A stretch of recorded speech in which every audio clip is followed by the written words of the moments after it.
வணக்கம் மக்களே, எல்லாரும் எப்படி இருக்கீங்க? நல்லா இருக்கீங்களா? இன்னைக்கு வீடியோவில் நம்ம என்ன பார்க்க போகிறோம்னு பார்த்தீங்கன்னா, நேற்று நான் கமெண்ட்லேயே பின் பண்ணியிருப்பேன். அதை பார்க்காதவங்களுக்காக தான் இன்றைக்கி இந்த வீடியோ. என்னன்னு கேட்டிங்கன்னா, யூடியூப் சம்மந்தமான சந்தேகங்கள். அப்புறம் வந்து பார்த்திங்கன்னா, யூடியூப் ஆரம்பிச்சிருக்கீங்க அப்படின்னா உங்களுக்கு நிறைய டவுட் இருக்கும். இது எல்லாத்தையும் நான் சொல்லித்தரேன். அது இல்லாமல் ப்ரொமோஷன் பண்ணுறவங்களும் கான்டாக்ட் பண்ணுங்கள். ஆனால் இது ஒரு சின்ன வேண்டுகோள் என்னென்னா, இது இலவசமாக நான் சொல்லித்தரல, பணம் வாங்கிட்டு சொல்லித்தரலாம் அப்படின்னு ஒரு முடிவு பண்ணியிருக்கேன். எதுக்குன்னு கேட்டிங்கன்னா, ஒன்றுக்கு 3 பிள்ளை குட்டிங்களாயிருச்சு. செலவுகள் அதிகமாக இருக்கும். ஒரு பக்கம் நம்ம வீடு கட்ட ஆரம்பித்தாச்சு. அதனால் கொஞ்சம் டைட்டாக போகிறதுனால என்னால் முடிஞ்ச அளவு நம்ம சைடில் ஏதாவது ஒரு வாடகையாவது கொடுக்க முடியுமா அப்படின்னு பார்க்குறதுக்காக தான் சரி நான் இது ஒரு முயற்சியாக எடுத்திருக்கேன். நிறைய பேர் என்கிட்ட கமெண்டில் கேட்குறாங்கல்ல, என்னால் கமெண்டில் சில விஷயங்களை சொல்லிக் கொடுக்க முடியாது. ஏன்னா யூடியூப் ரூல்ஸ் படி சில விஷயங்களை அதில் ஷேர் பண்ணவும் முடியாது. அதனால் நான் வந்து டெய்லி போடக்கூடிய வீடியோக்களில் வாட்ஸ்அப் நம்பர் வந்து பின் பண்ணிக்கிட்டு தான் இருக்கேன். உங்களுக்கு யூடியூப் சம்மந்தமான டவுட்டுக்கள், யூடியூப் சம்மந்தமாக என்ன சந்தேகங்கள் இருந்தாலும் அந்த நம்பருக்கு மெசேஜ் போட்டு விடுங்க, ஃபோன் பண்ணாதீங்க. ஏன்னா எங்கள் வீட்டுக்கார் வண்டி கிண்டி ஓட்டிகிட்டு போய்கிட்டு இருப்பார் ரோட்டில். அந்த நேரம் ஃபோன் பண்ணால் ரோட்லேயே நிப்பாட்டி பேசுகிற மாதிரி இருக்கும், டிராஃபிக் இருக்கும். அதனால தான் கோச்சிக்கிறாதீங்க. வாட்ஸ்அப் போட்டு விடுங்க. அவங்க வீட்டில் இல்லாமல் வெளியில் இருந்தாங்கன்னா ரெஸ்பான்ஸ் பண்ண மாட்டாங்க. ஒருவேளை வீட்டில் இருந்தாங்கன்னா என்கிட்ட உடனே கொடுத்துருவாங்க. மேக்ஸிமம் நைட்டில் தான் வந்து பேசுகிற மாதிரி இருக்கும். ஒரு 7-6 மணிக்கு மேலே தான் வீட்டுக்கு வருவாங்க. அதனால் யூடியூப் சம்மந்தமாக என்ன டவுட் இருந்தாலும் இல்லை ப்ரொமோஷன் பண்ணணுன்னாலும் எங்கள் கணவருடைய நம்பரை வந்து நான் கமெண்டில் பின் பண்ணுறேன். அவங்கக்கிட்ட அந்த நம்பருக்கு நீங்கள் வாட்ஸ்அப் பண்ணி விடுங்க. இது வந்து நான் சொல்லணும்னு நேற்றுலேருந்து நினச்சிக்கிட்டு இருந்தேன். பெய்டு ப்ரொமோஷன் தான் எனக்கு அது ஒரு உதவியாக இருக்கும். இந்த மாதிரி பெண்கள் ஏதாவது அவங்களால முடிஞ்சது, அவங்களுக்கு என்ன தெரியுமோ அதை வச்சு நிறைய வேலை செய்யலாம். இதை பற்றி தான் இன்றைக்கி நான் வீடியோவில் பேசலான்னு வந்தேன். எனக்கு என்ன தெரியும்? எனக்கு இப்போதைக்கு வந்து யூடியூப்பை பற்றி தான் தெரியும். ஏதோ கொஞ்சம். நிறைய பேர் பர்சனலாகவும் சரி, அஃபீஷியலாகவும் சரி, யூடியூப் பற்றி நிறைய பேர் என்கிட்ட டவுட்டு கேட்பாங்க. அதை நான் ஏன் நினச்சேன், இதே நம்ம ஏன் ஒரு ட்ரிக்காக மாற்றக்கூடாது அப்படின்ட்டு. ஏன்னா நமக்கு என்ன வருதோ அதை தானே ஒரு இது செய்ய முடியும். இது ஒரு பிள்ளைகளுக்கு எதாவது வாங்கிறதுக்கோ, இல்லை பிள்ளைகளுக்கு எதனாலும் வாங்குறதுக்கோ, இல்லை வீட்டுக்கு ஏதாவது தேவைகளுக்கோ, மளிகை ஜாமான் வாங்குவோம், ஏதோ எனக்கு ஒரு உதவியாக இருக்கும், கைக்கு உதவியாக இருக்கும். அதுக்காக தான் அதை முடிவு பண்ணியிருக்கேன். இதை யாரும் தப்பாக நினச்சிக்கிறாதீங்க. இது வரைக்கும் நான் யார்ட்டையும் இந்த ப்ரமோஷன் பண்ணது கூட எனக்கு அவ்வளோ கொடுங்கன்னு நான் கேட்டதில்லை. அதனால் என்னால் முடிஞ்ச அளவு நான் கேட்பேன். அவ்வளோ ரொம்பலாம் கேட்க மாட்டேன். நான் என்னை பற்றி உங்களுக்கு தெரியும், என்கிட்ட பேசுனவங்களுக்கு தெரியும் என்னை பற்றி. ரொம்ப எல்லாம் பணம் கேட்க மாட்டேன், கவலைப்படாதீங்க. ஏன்னா ஏதோ சம்பாதிக்கலாமான்னு தான் எல்லாருமே யூடியூப்புக்குள்ளே வருவாங்க. அது வந்து ஒரு உதவியாக சும்மா சொல்லி கொடுத்தோன்ற பேர் அவங்களுக்கு எனக்கு இருக்கக்கூடாது. அவங்களும் நம்ம மனசில் அவங்கள சங்கடப்படுத்துகிறோமோன்னு நினைக்கக்கூடாது இல்லையா? அதனால தான் எது நினச்சிக்கிறாதீங்க. பெய்டு ப்ரொமோஷன் தான் பண்ணுறேன். ப்ரொமோஷனும் பெய்டு ப்ரொமோஷன் தான். முடிஞ்ச அளவு இது மூலியமாக நம்ம ஏதாவது பிள்ளைகளுக்கு உதவி செய்யலாம் அப்படின்ட்டு தான் இதை ஆரம்பிச்சிருக்கேன். ஆதரவு கொடுங்க மக்களே.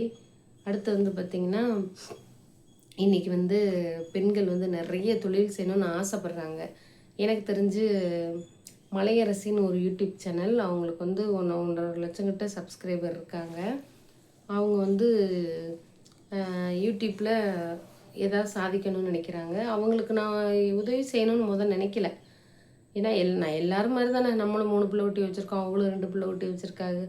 எல்லாம் முட்டி மோதி வாங்க வெளியில் அப்படின்னு தான் நினச்சேன். அவங்க மாற்றுத்திறனாளின்னு சொல்லும்போது எனக்கு கொஞ்சம் சங்கட்டமாக இருந்துச்சு. அவங்களே உழைக்கணும்னு நினைக்கிறாங்க. ஏக்கா எனக்கு ஏதாவது ஒரு வேலை இருந்தால் சொல்லுங்கள் அப்படின்ட்டு, ஏதாவது வீட்டிலேருந்து ஏதாவது செய்யலாமான்னு ஐடியா கொடுங்கன்னு கேட்டிருந்தாங்க. இன்றைக்கி நிறைய இருக்குது பெண்கள் சம்பாதிக்கிறதுக்கு. ஃபஸ்ட்டு நான் என்ன சொல்லுவேன்னா, இப்போ குளியல் பொடி போட்டோம் பாருங்கள், அதையே கூட ஒரு தொழிலாக செய்யலாம்.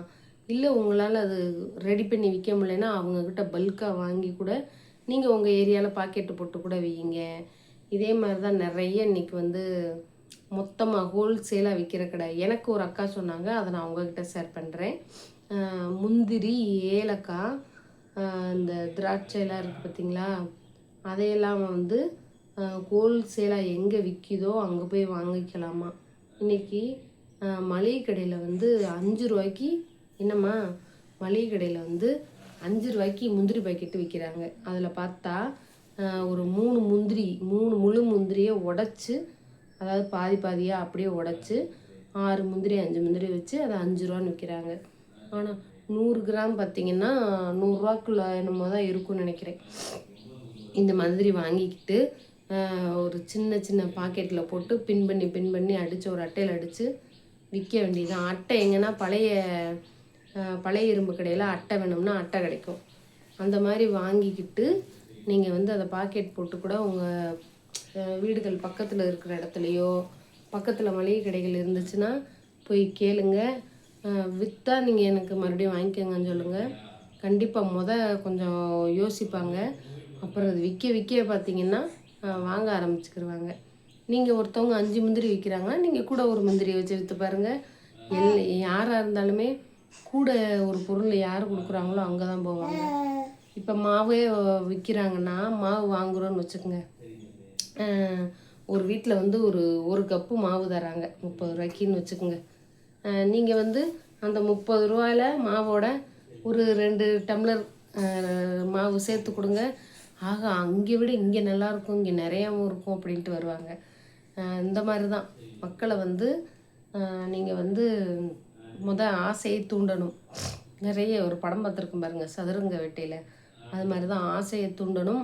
ஆனால் ஆரோக்கியமாகவும் இருக்கணும். என்னை பொறுத்த வரைக்கும் அதுதான் எப்பயுமே ஆரோக்கியம்தான் ஃபஸ்ட்டு. ஆமாம், நைட்டு பார்த்திங்கன்னா திடீர்னு இந்த விழா எலும்பு வலி வந்து ஒரு 8 மணி வலி வந்து துடிச்சு சாப்பிடலை. ஆனால் பிள்ளைகளுக்கு எல்லாருக்கும் சாப்பாடு செஞ்சு வச்சுட்டேன். பாப்பாவுக்கு சாப்பாடு ஊட்டிட்டு அந்த வலியோடையே பாப்பாவுக்கு சாப்பாடு ஊட்டி பாலெலாம் கொடுத்து தூங்க வச்சுட்டு, பசங்களுக்கும் இட்லியெல்லாம் ஊட்டி விட்டுட்டு அவங்களையும் தூங்க வச்சுட்டு எங்கள் வீட்டுக்காரர் கீழே விட்டார். வாங்கன்னு கூப்பிட்டேன். நீ போய் படு, நான் அப்புறமா பேசிட்டு வரேன்னாரு. நீங்களே வந்து சாப்பிட்டுக்குங்க, என்னால் முடியலைன்ட்டு அவருக்கும் எல்லாம் எடுத்து மூடி வச்சுட்டு பேசாமல் படுத்தே. தூக்கம் வரலைங்க. வலி விடிய ஒரு 2 மணி வரைக்கும் வலி தாங்க முடியல.